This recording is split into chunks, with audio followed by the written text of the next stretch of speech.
Good afternoon, this is Sean Golding with Golding & Golding, here to discuss the non-willful FBAR penalties. The FBAR is foreign bank account reporting. Technically, it's foreign bank and financial account reporting because it's not limited to bank accounts. The form is a FinCEN Form 114. That's the technical name of the form that's used. FinCEN refers to the Financial Crimes Enforcement Network. As I like to reiterate, don't let the criminal in the title fool you. Most of the time, almost all the time, FBAR reporting and penalties have nothing to do with criminal. The FBAR is used to report accounts to the IRS. Even though it's a FinCEN form, and technically you submit the form on the FinCEN website, it's the IRS that enforces it for penalty purposes. The FBAR is due to be filed at the same time that your tax returns are filed. So if it's April 15th, if you file for an extension to October, let's say, then your FBAR automatically goes on extension as well. You don't have to file a separate extension for the FBAR. Of course, that can change. So if you're listening to this a few years down the line, be sure to double check to make sure that there's no, as it becomes more common, there may be a specific extension form, not at the current time. So an important practice point to keep in mind is even though the FBAR is due at the same time as your tax return, if you don't have to file a tax return, you may still have to file an FBAR. Here's an example. You may be going through the IRS website, putting in your income, maybe it's Social Security, you go through it, the IRS determines you don't need to file a tax return. If you meet the threshold requirements for filing an FBAR, you would still have to file the FBAR. That's not the same with all international reporting forms. Typically, the 8938 is only filed when you have to file a tax return. The FBAR is different.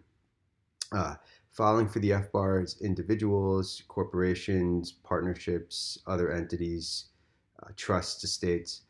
And a practice point, when dealing with individuals, it's not limited to U.S. citizens. It can be a U.S. citizen, a legal permanent resident, or a foreign national who meets the substantial presence test. Typically, that's going to include your visa holders, H-1B, L-1, E-2, E-3, EB-5, O-1. All of those can become subject to the FBAR.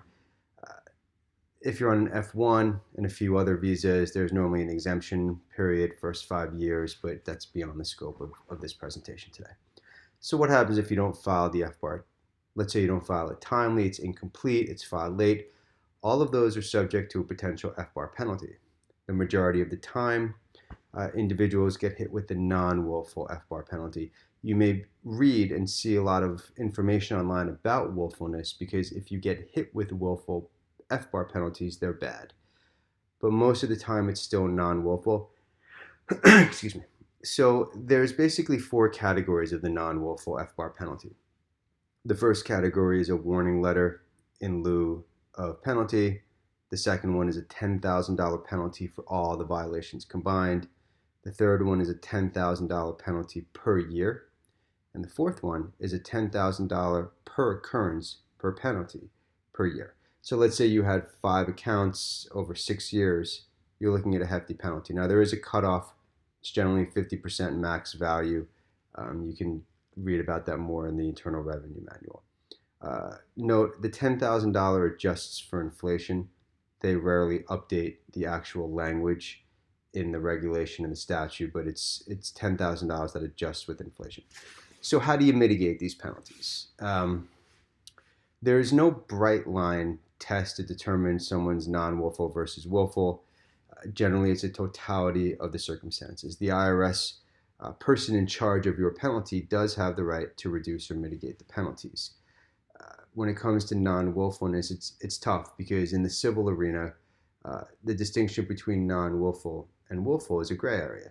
Willful doesn't mean intent like it does in the everyday common sense of the word, or as the government's required to prove in a criminal willful case. Rather, in the civil arena, it could mean lots of things that don't mean intent.